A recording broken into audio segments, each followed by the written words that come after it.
Narito tayo ngayon upang matunghayan ang napakainit, nagbabaga, talaga namang pinag-uusapan at latest na inaabangan ng lahat. Ang latest update sa buhay ni Ate Erika at ang gulong nangyayaring kasalukuyan sa pamilya nila. Bumubuhos nga ang batikos at bash kay Ate Erika dahil sa pag-iwan niya sa kanyang lolo at lola na talaga namang kaawa-awa habang siya ay nagpapakasaya sa kanilang bagong bahay kasama ang kanyang ate Sheila May. Ating live shout out at maraming salamat. At paluma na nga ang bahay nila. Kay Lolo Miguel, wala pang pintura. Gagawin pa lang. Bili ako ng kotse. Para mayroon siyang service. Yayaman si Lolo Miguel. Hello sa ating lahat mga kalingap. At di na ako nag-imik, nagsalita. Ayan na, lumabas na po yung tunay na ugali nila. Ibig sabihin po, totoo tayo. Yung kinampihan natin na si Lolo Migs ay totoo. At hindi nagbubulaan. Ang kinampihan ng e-lovers ni Tunyakaw Torres ay hindi totoo. Ayan, nag-away-away na sila. Kaya ang payo ko po sa team ng e-lovers, baguhin nyo ang pangalan. Wag ng e-lovers. M lovers na.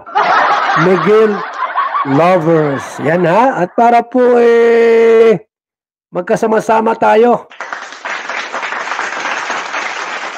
Magkakampi na tayo. Sige nga, magtanong kayo, Kuya Bal. Gusto kong tumulong kay Lolo Mig sa kanyang bahay. Sige, magkano? 50,000, 100,000? Sige. Welcome mga lovers to support na mag-sponsor po sa bahay ni Lolo Miguel para kayo po ay mapatawad ng matanda.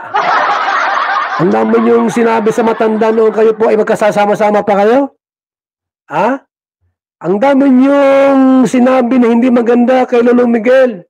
Siniraan nyo si Lolo Miguel. Ngayon, yung matanda po ay nagparadasal, nagpapanalangin. Manggagamot ba kayo ini? Di ba? Manggagamot po ang asawa ni Lolo Miguel. Naorasyonan kayo, nadasalan kayo. Ang the best yung gawin po, iiwan nyo na yung magkapatid ng lubusan at puntahan nyo po si Lolo Miguel. Lolo Migs!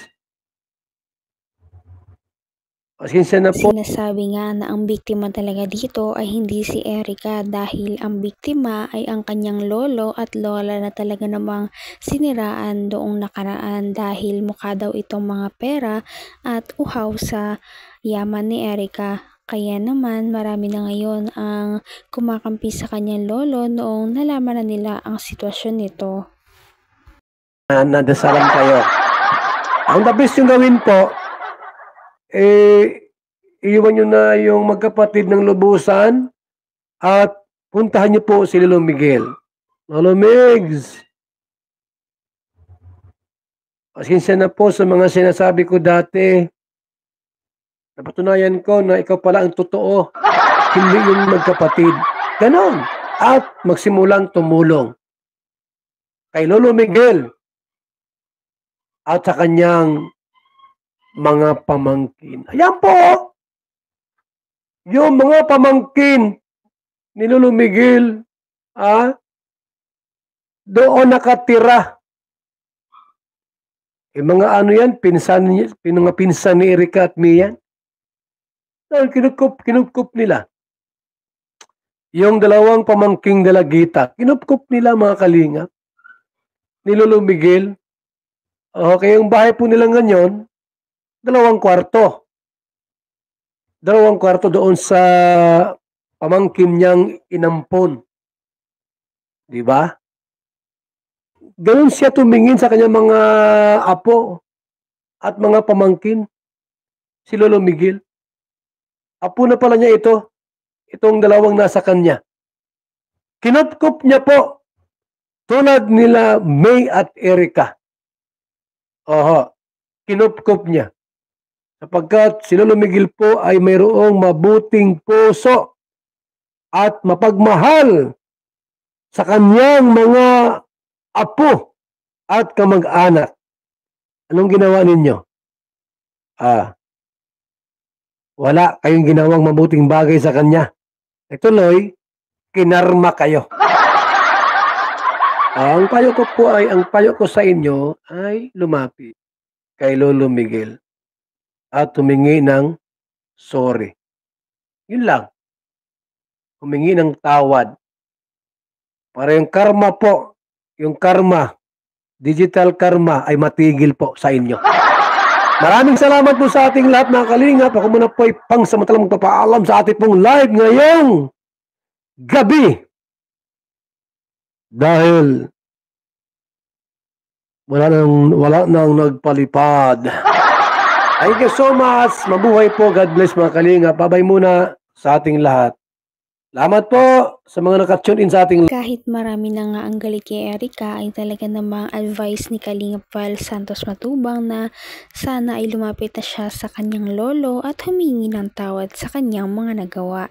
Dahil siya pa rin naman ay isang kadugo, kaya naman siguro ay magpapatawaran pa rin silang dalawa sa isa't isa. Sana nga ay magsisi na si Erica at ang kanyang ate. Pinabayaan ninyo yung taong nagmahal at nagpalaki sa inyo. So yan po mga kalingap, kinarma na. Dati talagang grabe yung natin, no? Inaaway tayo ng lubusan. At ngayon, ano nangyari sa inyo? Talagang totoo, di ba? Na iba ang ugali nila. Yung taong tumulong, aawayin. Yung taong gumawa ng mabuti, aawayin pa. At sila pa ang nagiging masama. Gumawa ka na nga ng mabuti, ikaw pa ang naging masama. Yan ang nangyari sa pera ni John A. Ginapang ninyo at siniraan ninyo ang Team Kalingap. Yung matanda po ay natangay na dala. Yun pala, yung bahay ninyong pinagawa, wala pang kalahating milyon. Wala pang 400,000 yung bahay na pinagawa ninyo. Kapangit-pangit. Yung bahay ni Lolo Miguel po, kaganda-gandang pinagawa ko, mayroong swimming pool po yan sa likod. Yan ba kayong bahay nindo dyan? Nakita ko. Wala pang kalahating milyon yung bahay na pinagawa ninyo. Ano lang? Kulang-kulang 400,000. Mukhang pera ay. Bahala kayo dyan kung ayaw yung lumapit sa inyong lolo at humingi ng tawad. Sapagkat digital na po ang karma ngayon, mabilisan. Dati ang karma, taon ang binibilang. Ngayon po ay oras na lang at araw.